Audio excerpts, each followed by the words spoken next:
Virðulegi ráðherra, Þorgerður Katrín Gunnarsdóttir, viðurkenningahafar, stjórn FKA, félagskonur FKA, gestir hér á Hótel Reykjavík Grand og mbl.is. Verið hjartanlega velkomin á þessa hátíðlegu stund. Ég heit Andrea Róbertsdóttir og framkvæmdastjóri FKA og ætla að vera kynnir hérna í kvöld. Og þetta einn af þessum gleði dögum í félaginu þegar við erum að heiðra konur í atvinnulífinu og hefum gert það nú í rúm 25 ár frá því að félagið var stofnað. Og það gleður mig mjög að sjá hér fjölmargt fólk af öllum kynjum en sérstaklega, þetta ekki svona ein tilfinning, heldur svona safntilfinninga sem að ég finn fyrir því ég horfi yfir salin og sé hérna fjölmarga viðurkenningahafa fyrri ára. Verið hjartalega velkomnar. Sé að Guðlaugur mætti hérna, síðan í fyrra. Blessuð. En allavega það eru 3 konur sem eru hérna í salnum sem við ætlum að klappa upp hér á eftir og þær fá viðurkenningu FKA þakka viðurkenninguna og hvatningaviðurkenningu og við fáum að kynnast þeim betur hér á eftir. En við ykkur sem að við heiðrum hér á hátíðinni í fyrra, Tanja Saroff, Inga Tinna Sigurðardóttir og Guðlaug Rakel Guðjónsdóttir. Ég ætla bara að þakka ykkur fyrir árið sem var að líða, geggjað að vera með ykkur. En áður en við fáum að vita og fáum að heyra nöfn þeirra sem að við heyrum hér í kvöld, að þá ætla ég að fá hana Unni Elvu Arnardóttir sem formaður félagsins og framkvæmdastjóri hjá Skeljungi. Ég ætla að bjóða hana hjartanlega velkomin á svið.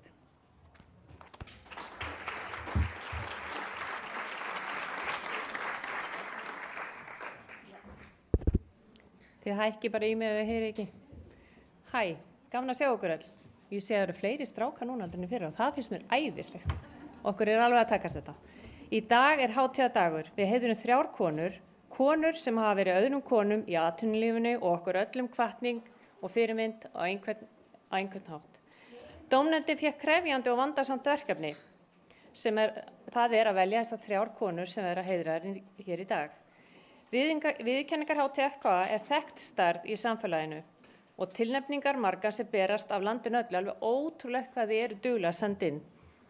Því vandasamt verk sem dómnefnd fær í fangið ár að velja þessar 3 konur. En það eru komin 26 ár frá því að FKA veitti fyrstu viðurkenninguna. En árið í ár stórt. Þetta verður svakalegt kvennár í loforði. Kvennárið 2025 hafið og verður hátíðlegt. Mörg félög og samtök kvenna eiga stór afmæli.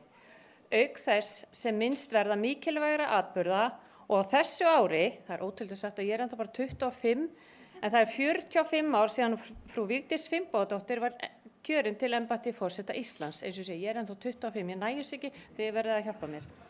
En við erum ekki komin til að hlusta á mig. Við erum komin hérna til að heiðra 3 stórglæsilega konur því ég segi bara góða skemmtun.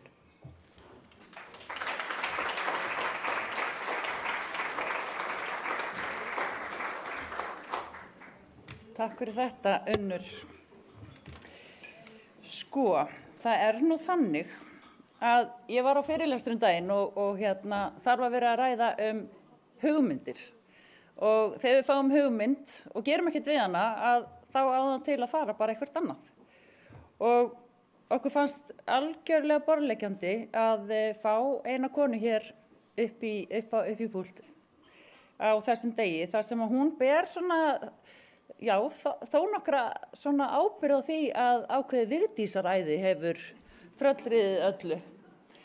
Þetta kona sem að þið sjáu mögulega mynd af eða þið flettið upp í orðabók eftir orðum eins og framkvæmdagleði eða dúer og þessi kona heitir Rakel Garðarsdóttir og hún hefur verið að gera stórkostlega hluti sem framleiðandi hjá Vesturporti. Hún hefur líka fengið riddaraorðu og fleira.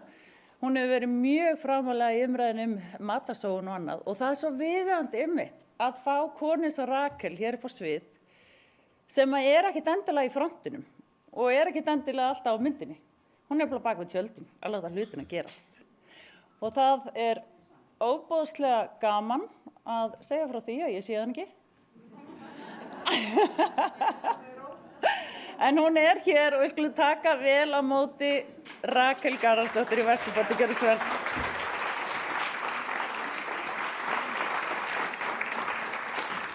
Komið þið sælar, takk fyrir að bjóða mér, æðislegt að vera hérna.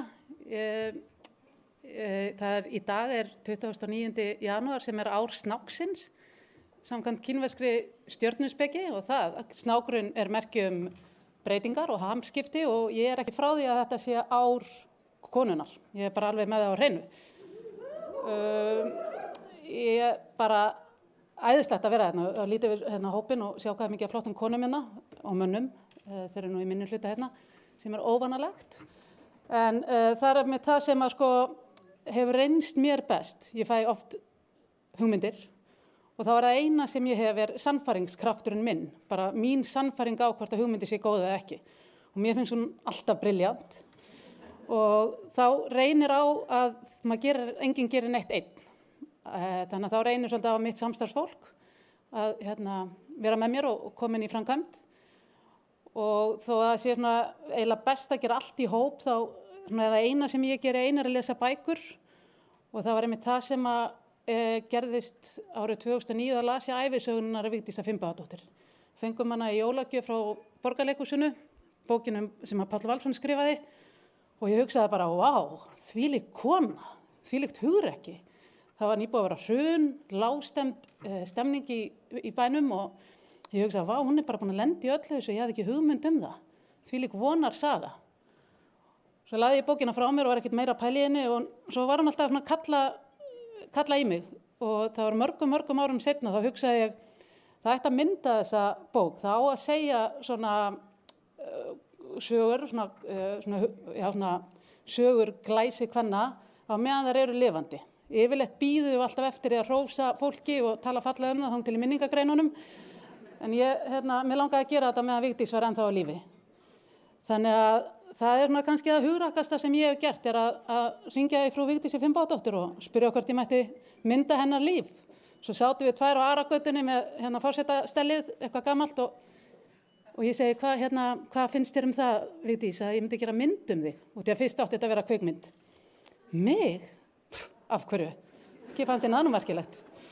En ég fekk traust hennar til að gera þetta og þá fór svo vegferð í gang og ég get haldið endalaust áfram en það er ekki tími til þess en ég held að allt hafi sinn tíma og þetta átti fyrst að vera kvikmynd og þá hefðum við örugglega frumsýnt þetta fyrir 5 árum. Við hefðum örugglega getað frumsýnt þessa sjónvarpsseríu fyrir 3 árum en hún hafi verið frumsýnt 1. janúar 2025 held ég hafi bara verið skrifað í skýin. Ég held að núna hafi við bara verið tilbúin fyrir þessa breytingasögu. Þessa miklu vonarsögu og svona sögu að fylgja draumunum sínum eins og Vigdís gerði. Hún fekk allt þetta í fangið sem hún lenti í. Ég annarkvort kannski hafi lesið bókina eða séð þættina en alltaf spyrnt hún sér á móti og fylgdi sínum draumum og þvílíkt á þessum tíma líka þegar menn gátu ekki hellt upp á kaffi. Þannig að hvað þá annað? Þannig að það er svona sem okkur langar að gera með þessari seríu, að inspirera fólk eins og ég inspireraðist og að passa sofningi á verðunum hvert konur hafa komið okkur. Og þetta er ekki bara saga Vigdísar, þetta er saga þeirra konum sem að ruddu brautina fyrir okkur hinnar og við verðum bara að halda því áfram. Þannig að ég segi bara til hamingju með ár snáksins, þetta er tími breytinga og nú bara fylgjum við öll okkar draumum. Takk fyrir.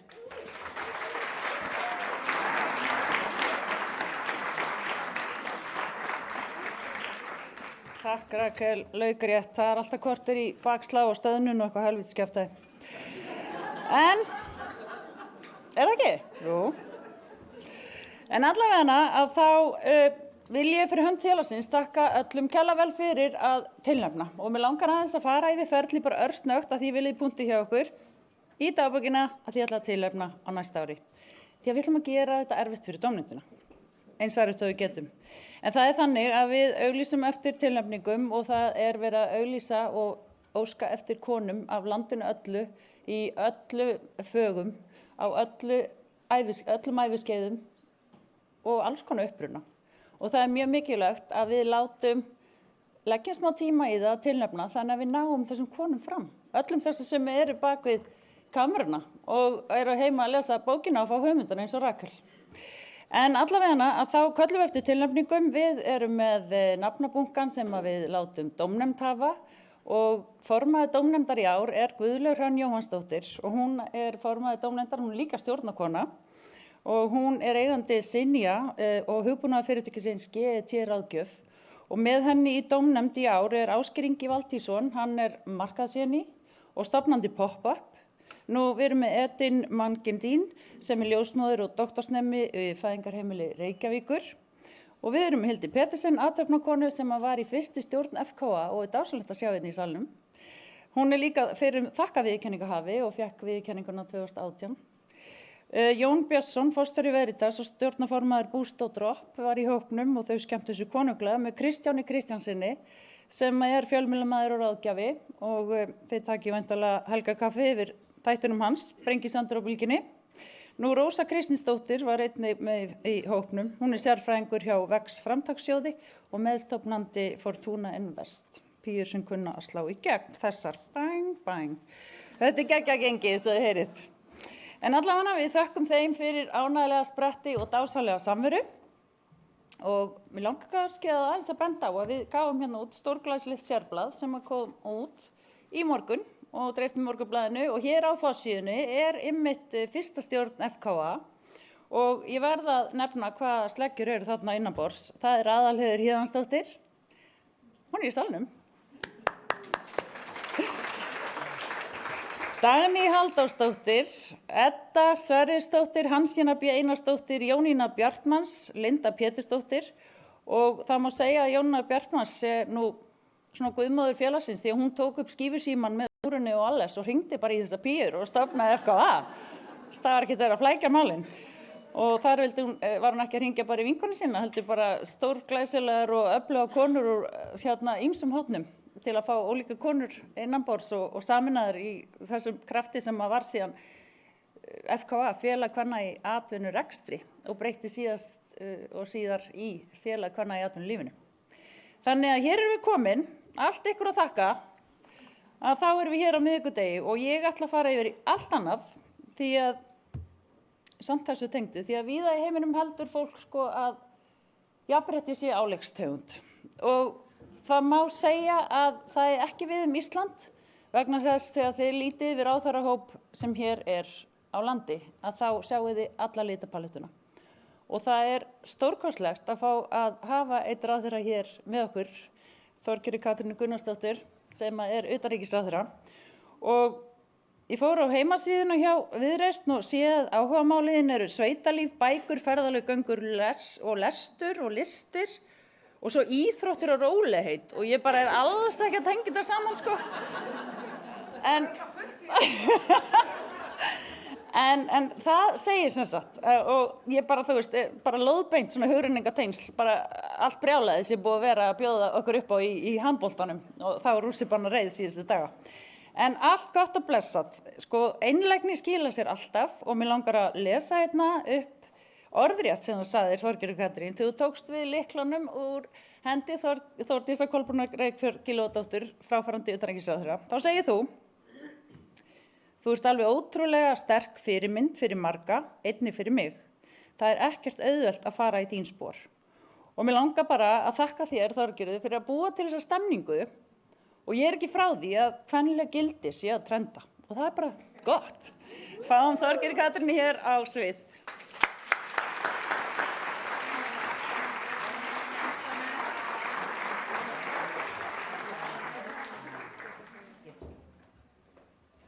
Já, kæru konur, til hamingju með þennan dag. Ég var nú búin að undirbúa ákveðna ræðu hérna. En það tek ég frá öllum þessum 25 árum að því ég man alveg þegar þetta var stofnað og ég naut þessa heiðurs að fá að vera með síðan Jónínu Bjartmarns í ríkisstjórn í nokkuð tíman og það var alveg frábært. Það fann maður kraftinn og hún hélt manni vefnið. Þannig að ég er búin að lengt og ljóst og beint og óbeint að fylgjast með ykkur og mér hefur þótt alveg ótrúlega dýrmætt að sjá hvernig þið hafi haldið kyndlinum á lofti því það eru alls konar tímar sem eru að bæði gagnvart konum í atvinnulífi en bara almennt í heiminum. Og fyrir mig skiptir máli, aldurinn skiptir ekki máli. Já, Þórdís Kolbrún er mikil fyrirmynd. Mér þykir líka vænt að segja að ég er með fyrirmyndir þvert yfir alla flokka. Ingibjörg Sólrún var líka mjög mikil fyrirmynd mín þó hún hafi verið mikill pólitískur andstæðingur, aðeins kannski minn í dag. En þannig er þetta og það er dýrmætt að horfa til þessa breiða hóps og mikilvæga hóps sem að meðal annars skipar þennan hóp sem að telur sig til stjórnmála kvenna. En mig langar sérstaklega að þakka fyrir það og takk fyrir að hafa samband við mig að fá að vera með ykkur hér í dag, af því að einmitt því ég horfi yfir þennan hópa þá skipta einmitt, ég þekki svo mörg andlit hérna, þá skipta þessa fyrirmyndir svo gríðarlega miklu máli. Það skipta máli fyrir okkur allavega svo ég tali fyrir mig, inn í þeim að stígur inn í stundum ókunn lönd, og þá ég ekki að meina útlönd heldur það sem að maður að fara inn í hverju sinni á hverjum degi, að þá gott að geta leita til þessara fyrirmyndara og fengið ákveðin styrk í því. Og já, ég var búin að skrifa hér aðeins hana Vigdísi og sjónvarpsþættinum, hvar ertu? Þetta svona dæmigert fyrir því, Rakel, að fela þig þarna aftar, kona bak við tjöldin sem að gerir síðan allt og fer í þetta að miðla alls konar hlutum til okkar. Og áður ég kem að Vigdísa þáttunum að þá var ég hér líka á öðrum fundi hjá hópi sem að ég í hjá Etc. þar sem að við vorum að taka fyrir 2 eða 3 árum umræðu verbúðina. Þar var líka Rakel og allt hennar fólk líka að ýta við samfélagsumræðinu, fá okkur til þess að hugsa hvað við erum búin að gera vel og hvar við getum gert betur. Og það nákvæmlega það sem að mér fannst vera svo stórkostlegt með þessa sjónvarpsþætti Vigdísi okkar allra, að það hvernig við fengjum að fylgjast með uppvaxtarárunum. Ég var náttúrulega í nostalgíukasti líka, myndi það líka, ég á systur sem að dó fyrir rúmum 2 árum, hún fæddist 1960, kosningarnar voru 29. júní 1980, hún var tvítug 27. júní og hún var svo glöð, ég man ennþá eftir því hvað hún var glöð þegar hún kom heim af kjörstað og sagði ég kaus Vigdísi, hún framtíðin. Fyrir utan það að við systur þekktum hana mjög vel frá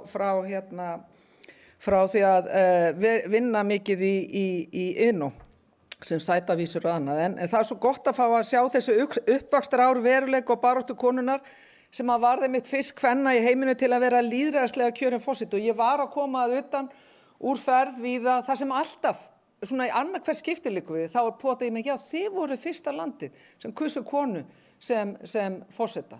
Og hún svo mikilvæg fyrir okkur í svo margþættum skilningi, en þættirnir vörpu með hans ljósi á hversu stutt síðan. Ætlast var til þess að við konurnar væru fyrst og fremst heima að baka vöflur eða stoppa í sokka, að menntun okkar og frami væri aukaatriði í samanborði við menntun og frama karla konur í stjórnunastöðum og voru stundum litnar hotnauga. Þú veist, það skref að taka svona að fara inn í það sem að annara manna helgidómur. En þættirnir myndu okkur auðvitað líka á hvað hefur mikið unnist síðan á þetta gerðist. Vigdís hún á meðal íslenskra kvenna, ég myndi segja fremst meðal kvenna, en líka ásamt öðrum og kvennabaráttunni. Kvennalistin skipti máli síðan til lengri tíma hafði áhrif inn í aðra flokka sem að voru allt of íhaldsamir, en byrjuðu síðan það byrjaði að losna síðan þessa hlekki sem voru þá.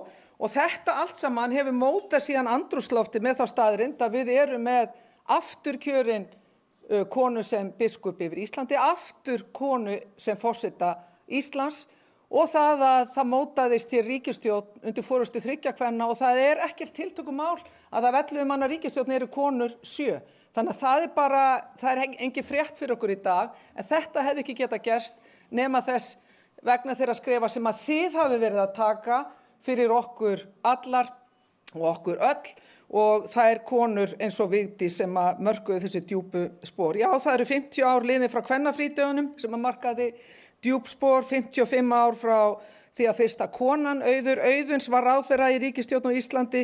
Það verður víða minnst í ára hálf öld frá fyrstu kvennaráðstefnu Sameinuðu þjóðanna og 25 ár frá því að tímamóta ályktunum konu, frið og öryggi var samþykkt í öryggisráði Sameinuðu þjóðanna. En ég verð þó að segja, og ég vil nú ekki spilla fyrirgefandri minn partíinu líka, en það skyggir samt á ákveðin fögnuð á þessum tímamótum að víðum heim þá hefur orðið mikið bakslag þegar kemur að jafnréttismálum. Ég ætla ekki endilega bara að minnast á Afganistan og Íran, heldur svo víða heim, vestanhaf sem austan, og ekki síst þegar kemur að frelsi okkar kvenna og okkar sjálfsákvörðunarrétti, meðal annars yfir eigin líkama. Þannig að við verðum að standa vörð, við verðum að vera vakandi með þann árangur sem hefur og átta okkur á því að með því að hafa verið líka fyrsta landi sem að kaus konu sem lýðræðislega sem forseta, þá líka ábyrgðin okkar. Mér finnst Vigdís hafa falið okkur þennan kyndilinn það að það er líka okkar ábyrgð að halda áfram og tala fyrir réttindum kvenna, frelsi allra til þess að stjórna eigin lífi. Og þetta var áþreifanlegt, kæru vinkonur og kæri karlar hér,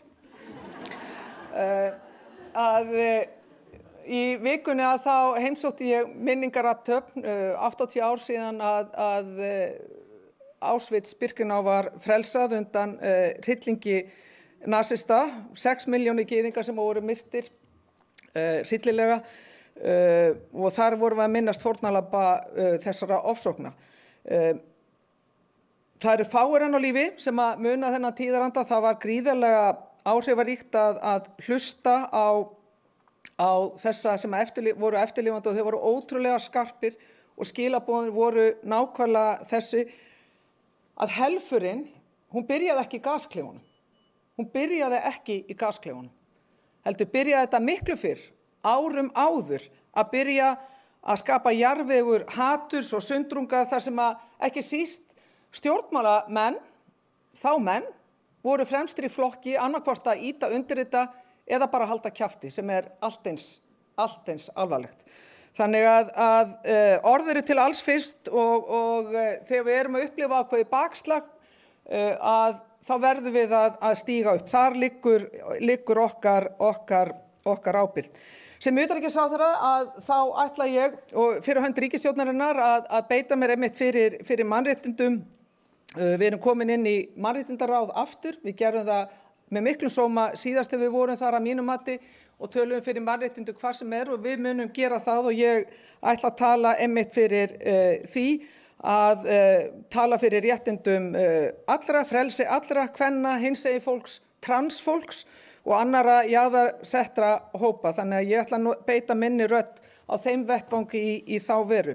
En allavega, brýningi mín er sú, auðvitað spila maður eitthvað hlutverk en þið spili líka eitthvað hlutverk og það því ég horfi yfir hana hóp, það fyllist ég svo mikilli von, fyllist ég bjartsýni yfir því að Ísland verði áfram í fararbroddi þess að virða og berjast fyrir réttindum og frelsi kvenna hvar sem er, hvenær sem er, ekki síst í atvinnulífinu og mér hefur þótt alveg óendanlega vænt það hvernig konur í atvinnulífinu meðal annars hafa stutt við mig, komið, tekið utan um mig á stundum fjandi erfiðum tímum en komið og segið áfram Þorgerður, áfram og upp. Og þannig fær maður kjark til þess að taka næsta skref til þess að gera vonandi þá líka einhverja góða hluti. Þannig að takk fyrir ykkur og takk fyrir mig og gangi okkur vel og lifi konur.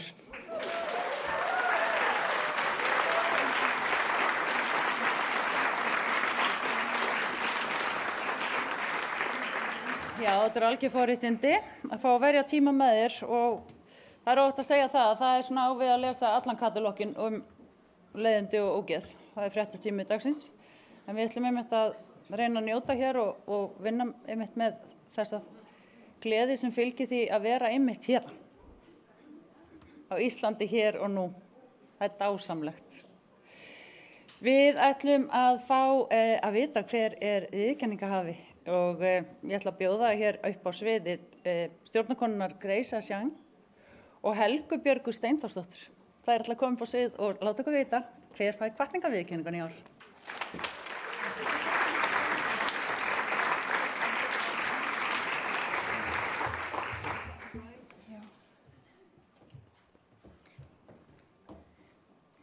Hvatningarviðurkenningar FKA veitt konu í atvinnulífinu fyrir athyglisvert frumkvæði eða nýjungar í atvinnurekstri.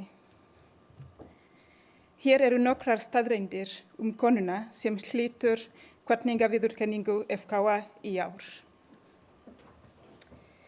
Hún er þekkt fyrir nýstárlegar aðferðir, hugrekki og sköpunargáfu sem stuðla að aukinni sjálfbærni í rótgrónum iðnaði. Hún frá Húsavík, útskrifaðist frá Listaháskóla Íslands árið 2006 og finnst fiskur geggjaður. Hún framkvæmdastjóri fyrir íslenska hluta, danska arkitekta og nýsköpunarfyrirtækisins Lendager. Hún hlaut umhverfisverðlaun Norðurlandaráðs árið 2024 fyrir frumkvöðlastarf sitt á sviði mannvirkjagerðar. Við skulum sjá hver FKA hvatningarviðurkenningar hafi árið 2025.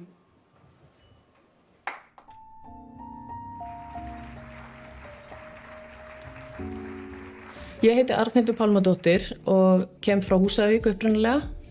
Bakgrunnur minn og svona tengist því sem ég að gera svolítið vegna þess að faðir minn var tæknifræðingur og ég sá hann teikna heim á teikniborðinu og þannig sá ég svona teikningar verða að húsum. Ég hafði líka gaman að skrifa sögur og svoleiðis sem ég tengdi svona við teikningar. Ég held að hafi verið svona safn af bara hlutum í æsku minni sem var til þess að ég endaði þessari atvinnugrein sem ég núna. Til dæmis hafði ég þannig í tengslum við það að vera að fljúga með föður mínum, þá langaði mér náttúrulega bara að vera geimfari eða þotuflugmaður og svo þegar maður kemst að því að það kannski ekki endilega það sem maður að fara að gera, þá fer maður að velta fyrir sér eitthvað, hvernig getur maður tengt saman þessi atriði eins og vísindi og tækni og þá bara hönnun og menning og listir og þá þá kannski arkitektúr sem eiginlega á lokum var til þess að ég ákvaða að velja þá grein. Sú kona sem hefur veitt mér held ég mestan innblástur Sigríður Einarsdóttir flugmaður og þó ég hafi ekki verið flugmaður og geimfari eins og ég ætlaði að þá var bara stórmerkilegt að sjá hana stíga út úr flugvélunum þegar maður var vanur að sjá bara einhverja karlmenn og hún eiginlega kannski var til þess að ég trúði því að maður geti orðið það sem að maður vildi vera óháð öllu. Þannig að takk Sigríður. Í verkefnum okkar hraunborgir þá erum við að skoða hvernig við getum nýtt hraun sem byggingarefni og það auðvitað steypa losa mikið kolefni þannig að það væri mikill hagur í því að geta nota hrauni beint sem byggingarefni og við setjum sögun okkar inn í framtíðinni 2150 þegar við værum í rauninni komið með svo þróaða tækni að við getum í rauninni bara byggt borgir úr hrauninu eins og það kemur upp úr jörðinni og við vinnum þetta með vísindafólki og verkfræðingum og öðrum til þess að byggja þetta og traustum grunni þó tæknin sé ekki komin og með þessu vonast við þetta til að toga með okkur alls konar fólk sem að þarf til þess að þetta verður raunveruleika. Og svo ég að vinna í tilgátuverkefnum og svona þróunarverkefnum með börnunum mínum því ég var svo heppin að þau lærðu hönnun, sonur minn arkitektur og dótturinn fatahönnun þannig að þau koma inn í þessi verkefni með mjög áhugaverða vinkla. Það sem hefur kannski stuðlað árangri mínum það að gefast ekkit upp þó á móti blási og maður að breyta eins og ég í mannvirkjagerð sem ekki kannski kvenlegur bransi þannig að það þarf svona svolítið að ýta oft til þess að vera tekin alvarlega og það bara að gefast ekki upp og trúa það sem maður að gera og svo finnst mér líka bara að skipti máli að ef að maður sjálfur tekur ekki ákvarðanirnar þá tekur einhver annar þar fyrir mann þannig að maður þarf í rauninni svolítið að stýra sínu eigin lífi og halda áfram alltaf með það og trúa það sem maður að gera. Já, ég mjög þakklátt fyrir að fá þessa viðurkenningu frá félagi kvenna í atvinnulífinu og sérstaklega frá þeim af því að ég í þessum karllæga bransa sem við þurfum að breyta og bara mjög þakklátt fyrir þessa viðurkenningu. Takk fyrir það.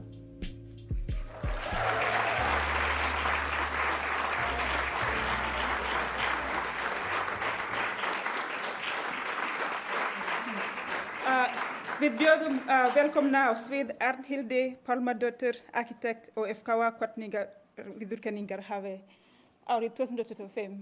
Velkomin. Vá. Takk fyrir þetta. Þetta náttúrulega alveg ótrúlegt og mér langar að nefna að kvenleg gildi þau verða að trenda. Það ekki að þau séu að trenda, við þurfum að láta þau trenda. Þannig að ég með smá stuttaræðu, smá þakkir, bara takk fyrir. Þetta svo mikill heiður að fá þessa viðurkenningu og sérstaklega frá eins og ég segi, þessu félagi, þar sem að margir hafa rutt brautina og fyrir konur í atvinnulífinu og ég hef fylgst með þeim sem hafa fengið viðurkenningar síðustu árin, til dæmis einhverjir og það nú ekki slæmt að fylgja í þeirra fótspor. Og eins og kom fram í myndbandinu, þá eru mínar fyrirmyndir bara ekki endilega mannvirkjagerð, en þær nú samt það líka og þær eru eiginlega öllum kynjum og þá helst einhverjir sem bara ýta við manni, þau sem hafa augljóslega ánægja því sem það að gera Og ég á líka góða foreldra og fjölskyldu sem hefur verið lykilatriði til að seglast í gegnum lífið þegar það hefur ekki alltaf verið auðvelt. Og ég vinn sem sagt í mannvirkjagerð, bæði í raunheimum og líka í ímynduðum verkefnum framtíðarinn eins og kom fram. Og í raunheimum eru kerfin vel keyrð og smurð og lítið svigrúm til breytinga, en við þurfum að gera breytingar. Bæði til okkur líði betur því að geðheilsa verður sennilega eitt af stærstu vandamálum mannkyns á næstu árum og því skiptir máli að við hönnum umhverfið okkar út frá þörfum okkar fyrir birtu, nálægð við náttúru og að við fáum tækifæri til að rekast á annað fólk. Ekki bara beint upp úr bílakjallurinn. Við getum alveg gert þetta aðeins að eyða auka pening eða tíma og þá kannski má einmitt íta eins og kvenlegu gildin. Eins og í öllum atvinnugreinum þá skiptir máli að fjölbreyttur hópur fólks koma að verkefnum og það er sérstaklega mikilvægt í geirum eins og mannvirkjagerð þar sem ég held að 95% sé ennþá karlmenn sem þar starfa. Og eins og kom fram í myndbandinu er ég svo heppin að fá að vinna með börnunum mínum og sem hafa oft annað sjónarhorn á hlutin en ég og reyndar eru konur í hópi verkkaupa hjá mig líka sem er mjög ánægjulegt. Og svo ég líka fáránlega hressa ömmu, 96 ára gamla, sem sagði mér sögu frá því þegar hún var ung og þá skilum við hversu ólíkar aðstæður hennar voru frá mínum en samt líka hversu ótrúlega líkar þær eru að mörgu leyti og það er bara áhugavert tengja saman kynslóðirnar og læra af þeim. En önnur breyting sem það er að gera og tengist ekki bara mannvirkjagerð er að koma í veg fyrir að við eyðileggjum alveg aðstæður fyrir líf á jörðinni. Við hljótum að geta fundið ný kerfi og aðferðir til að lifa nútíma lífi án þess að eyðileggja hafstrauma og rugla í veðurfarinu. Það sem hefur oftast fært okkur áfram á sviði vísindatækni og nýsköpunar er bjartsýni, barnaleg forvitni og það að zooma út og skoða heildarmyndina. Og ættum sérstaklega að leita tækifæri innan okkar eigin fags þegar kemur að loftslagsmálum. Því það áhugaverða er að það er þar sem við getum gert stóru breytingarnar. Það er þar sem við getum breytt kerfum og það er þar sem það er í vinnunni sem stóru tölurnar eru til að hafa áhrif og ég held við getum öll litið á það.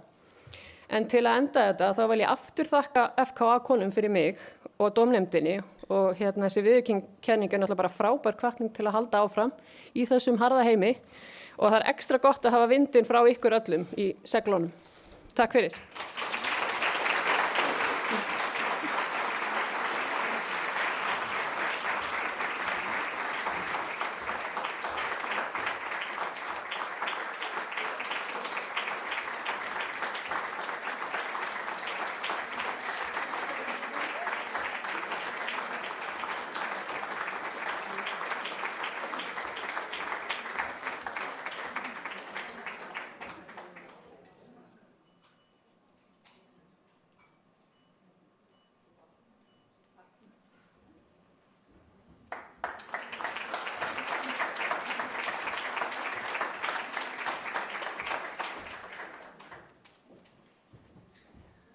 Jæja, ég aftur.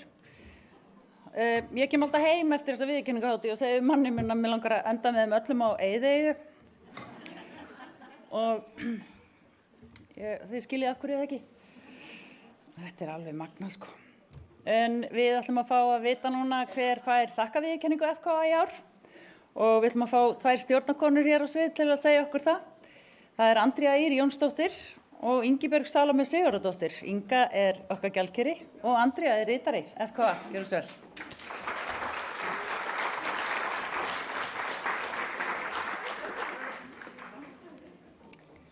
Þakkarviðurkenningin er veitt konu fyrir eftirtaktavert ævistarf stjórnanda í atvinnulífinu. Hér eru nokkrar staðreyndir konuna sem hlýtur FKA þakkarviðurkenninguna í ár. Konan, hún stendur vörð miklar gersemar í eigu þjóðarinnar sem hún kynnir fyrir fólki frá öllum heimshornum. Hún verður 86 ára í desember og er ennþá á fullu í rekstri og tekur fagnandi á móti viðskiptavinum. Hún er virk í félagi kvenna í atvinnulífinu og hefur tekið þátt í að virkja félagskonur á 3. æviskeiðinu, platínunum okkar. Í upphafi ársins hlaut hún riddarakross fyrir framlag sitt til ferðaþjónustu, menningar og varðveislu íslenskra myndlistar. Veistu það, ég bara er ekki stolt af neinu, sagði hún við fréttamann þegar forseti Íslands veitti orðurnar á Bessastöðum og bætti við, ég var bara að vinna vinnuna mína. Við skulum sjá hver er FKA þakkarviðurkenningarhafi árið 2025.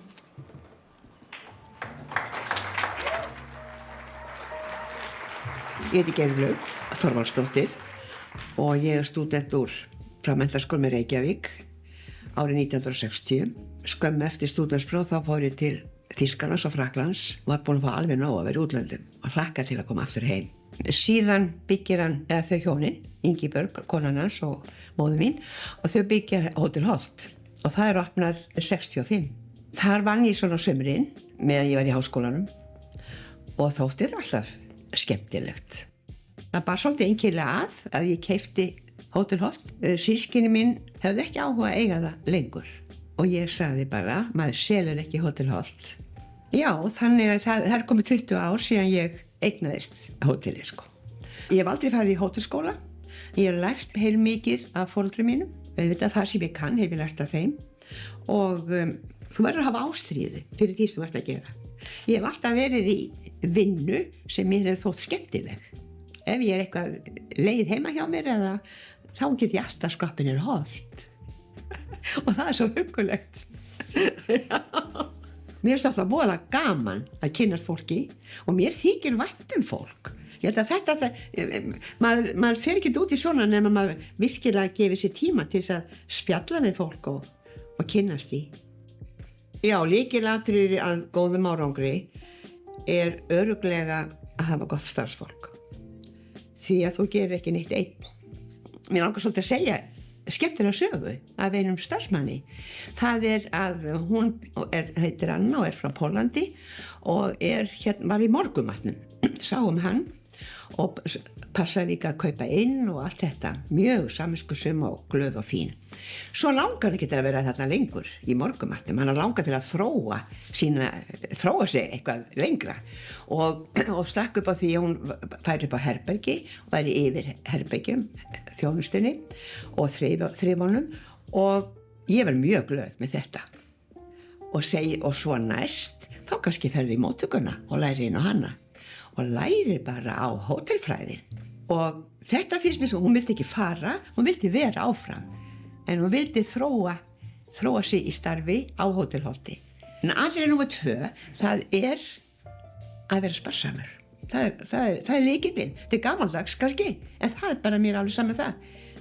Þetta bjargar. Aldrei að skrifa neitt fyrir mig hjá fyrirtækinu, alltaf hafa hreint bókhald. Já, að fá þessa viðurkenningu, þá segi ég bara takk fyrir mig.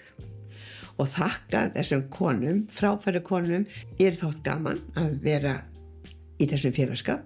Og gaman að þetta kynnast nýjum konum og sjá hvað þær eru að gera og ég segi bara takk fyrir mig.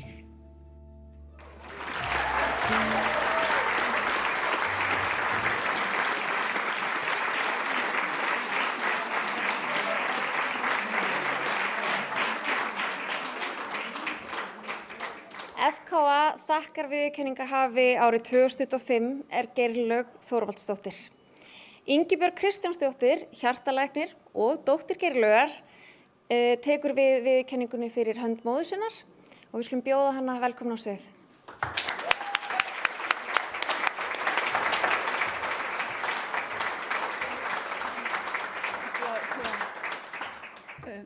Móðir mín gat því miður ekki verið hér í dag en hún bað fyrir kærri þökk, bað mig að þakka öllum konunum í FK að kærlega fyrir og sérstaklega þeim sem hana tilnefndu. Hún sagði við mig áðan, hún sagði það er svo mikill kraftur í konunum í FKA og það veitir mig kraft og ég sé núna alveg hvað hún meinar. Kærar þakkir.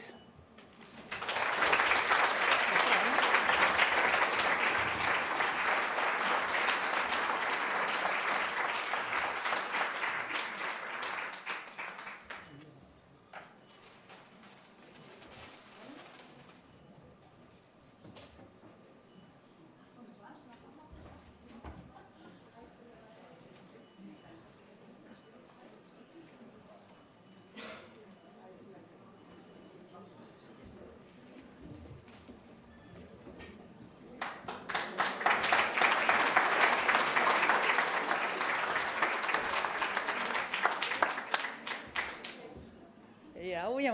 Hún Geirlaug, hún klikkar ekki, hún er mjög virk í félag kvenna í atvinnulífinu og myndin sem ég sá hérna á skjánum áðan tók ég af henni þegar hún bauð okkur á svona listaröld hótelið og það var alveg mögnuð stund. Við verum eiginlega doblaði Geirlaug, þú ert að horfa, ég veit það. að vera með annað svona gig fyrir okkur því að það stórkostleg verk náttúrulega upp alla veggi og hótelið allir veggi þaktir af þessum perlum og við þökkum fyrir því Geirlaug. En allavega þá hótelið líka 60 ára í febrúar og þannig að ég hvet ykkur til að fara og fá okkur drykk eða kaffi hjá Geirlaugu. Við ætlum að fá á svið Unni Elvu Arnardóttur, formann FKA og við ætlum að fá líka formann dómnefndar, Guðlaugur Hrönn Jóhannsdóttur og þær ætla að segja okkur hver FKA viðurkenningarhafi ársins. Gjörðu svo vel, stelpur.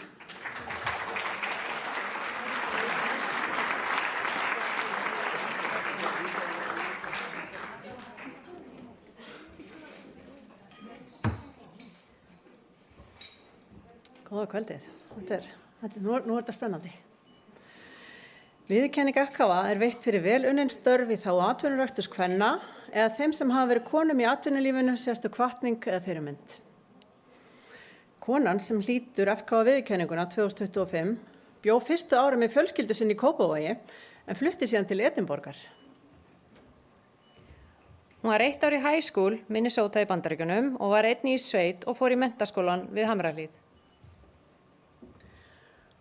Hún vann frá 13 ára aldri á sumrin hjá afa sínum og ömmu í Bíkó en þau stofnuðu Bíkó og voru hennar fyrirmyndir. Já, wow. Það heyrðist bara. Hún brautryðjandi á Íslandi í sjálfbærni og ábyrgum fjárfestingum.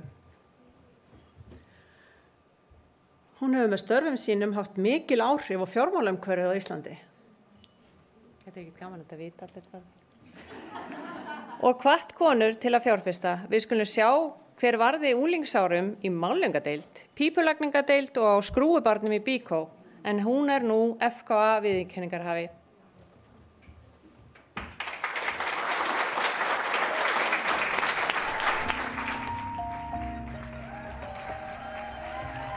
Ég heiti Hrefna Sigmundsdóttir og framkvæmdastjóri Kreditinfo. Æskuárin, ég eyddi þeim í uppsöptum Árnessýslu frá því ég var 5 ára og þangað til ég var 16. Ég hafði ekki mjög mikinn áhuga á sveitastörfum. Ég hafði mjög gaman að taka til og svona einhverju stússi og líka kannski að selja eitthvað. Safna flöskum eða tína ullina af girðingum til þess að sjá hvort maður geti fengið eitthvað fyrir það. Svo alveg frá því ég var 13 þá komst ég í vinnu hjá afa mínum í bænum, í Bíkó. En hann stofnaði þá verslun. Ég hafði rosalega gaman að því að vinna í Bíkó. Gerði það alveg þannig ég var 20, svona með skóla. Þegar ég útskrifast úr viðskiptafræðinni árið 1994, þá verðbréfamarkaðurinn á Íslandi algjörlega að taka sín fyrstu skref. Og það má segja að þarna fæ ég svona fyrsta stóra tækifæri mitt. En þarna eignaðist ég frábæran yfirmann sem sá eitthvað í mér og veðjaði svolítið á mig því ég orðin yfirmaður alveg kollung yfir verðbréfaþjónustu. Ef ég ætti að gefa ráð, kannski ungum konum sem að byrja sinn feril, þá væru mín helstu ráð að markmiðin þau verða að fá að breytast. Því að það allt svo miklum breytingum háð. Þú getur ekki verið grjótharður á þínum markmiðum. Þau þurfa að fá að breytast eftir aðstæðum.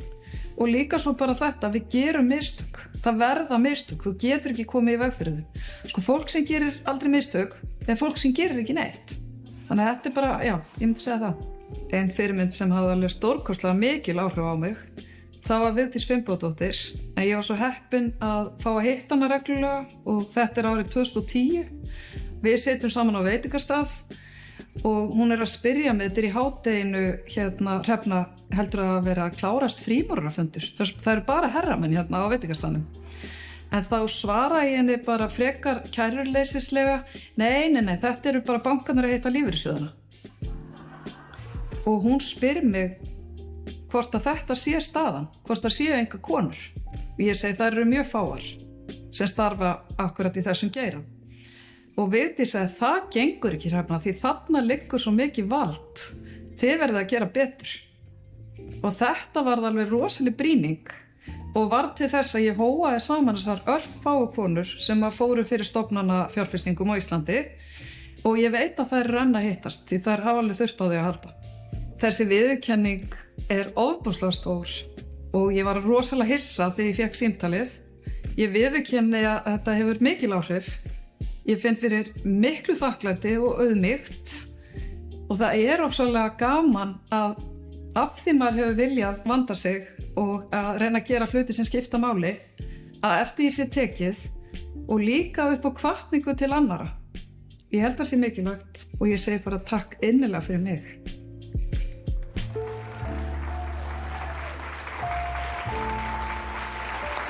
Við bjóðum velkomna á svið Hrefnu Ösp Sigfinnsdóttur, FKA viðurkenningarhafa 2025.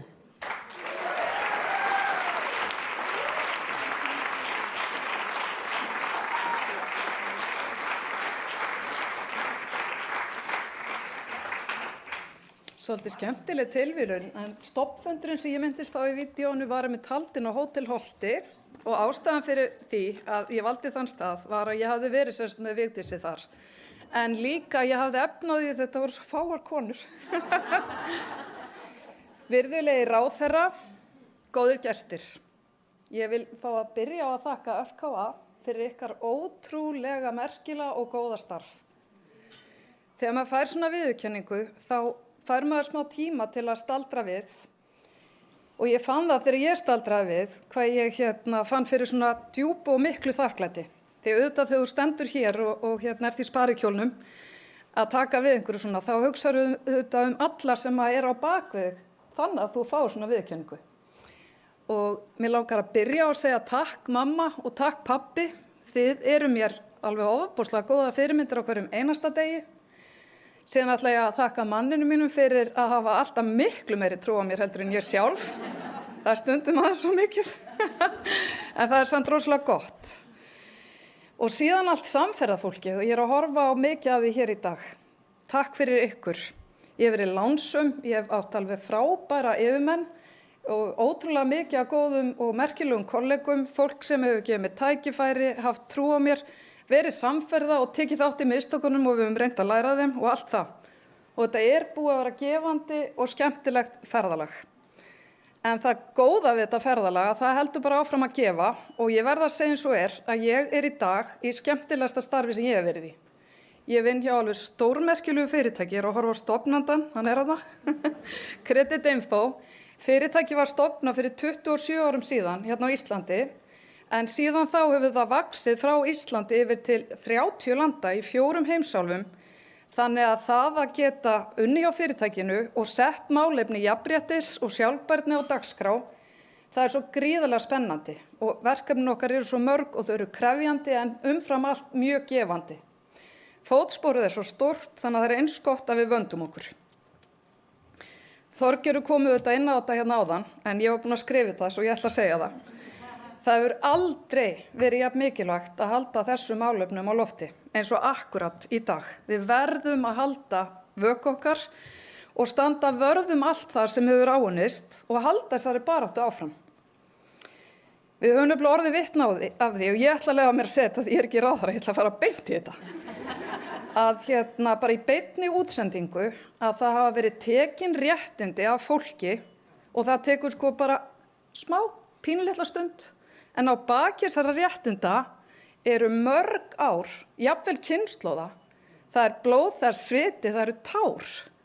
En samt er hægt að taka þau á svona stuttum tíma. Það er svolítið mikið óhuggulegt. Og annað sem kemur upp í hugan, ég er bara að horfa vestur, ég þarf ekki að horfa út um allt. Kannski að því við störfum ekki í Bandaríkjunum, nei.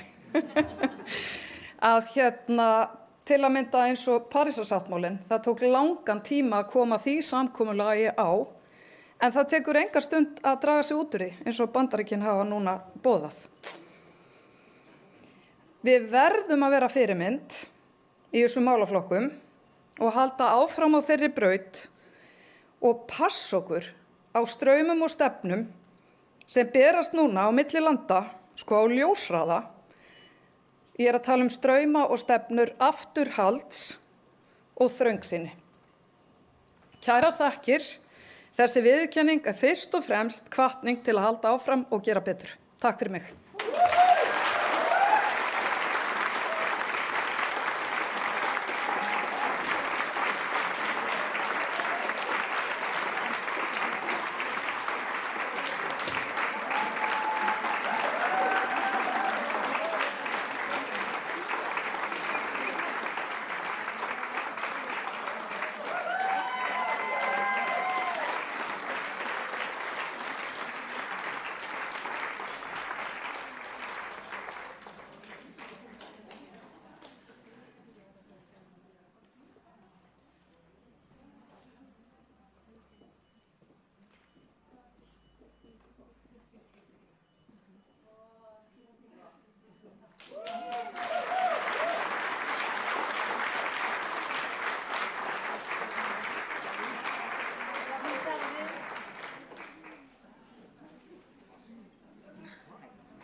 ekki hress og kátt með þetta?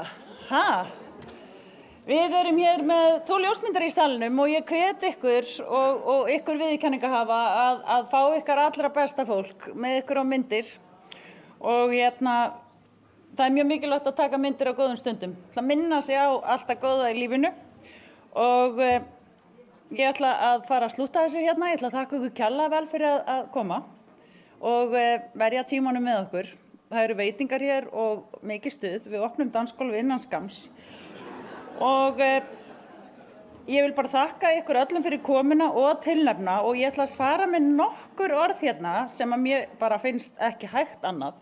En það er að koma sérstæku þakklæti til allra sem að hafa lagt hönd á plóg.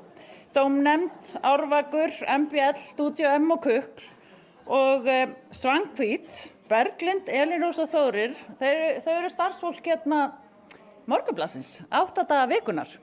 Því að við vorum búin að vinna með þeim núna á sérblaðinu og það var alveg dásamlegt. Nú, Hótel Reykjavík Grand tekur á móti okkur hér algjörlega með glans og ég þakka ykkur kærlega vel fyrir og það fremst í flokki Marta María, Unnsteinn og Villi sem voru með okkur í dag. Nú, Silla Páls hjá Mirror Rose er hér í salnum að mynda og skemmti sér vel við það. Ég vil þakka Minnstamyndum, Blómahönnu fyrir þessi dásölegu blóm. Síðast en ekki síst vil ég þakka Coca-Cola á Íslandi sem er styrktaraðili FKA á kvennaári 2025 sem er nú hafið og svona viðburður er svona klassískt að syngja og tralla fyrir kórinn. Þú veist, þið vitið öllum stöðu í jafnréttismálum. Nú þurfum þið að fara út og þú veist, það er ekkert gefið í þessari stöðu og forgjöfin er ansi mikil og öflug hér á Íslandi. Við skulum vernda þessi réttindi, vera góða manneskjur, njóta kvöldsins, horfa upptökun á þessu streymi á MBL næstu daga. Góða stundir, takk fyrir mig.